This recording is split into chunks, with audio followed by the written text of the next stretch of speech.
आप अपने बच्चे के साथ खाने की मेज़ पर हैं या फिर आप किसी बाग में फूलों और दरख्तों के पास हैं। बच्चों को इन दरख्तों, इन फूलों और इन फलों के बारे में जानकारी ज़रूर दीजिए।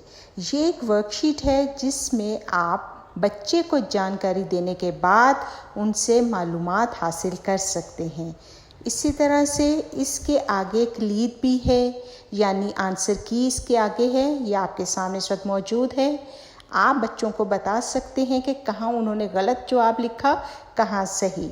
तो आप इसको कलरिंग की सूरत में, यानी एक कागज़ के ऊपर आप इसकी तस्वीर बना दीजिए और बच्चों को कहिए कि दरख्त जो बना है उसके पत्तों को, उसकी जड़ को, फूलों को या फल को रंग कीजिए, और या फिर उसके ऊपर आप कोलाज वर्क भी कर सकते हैं।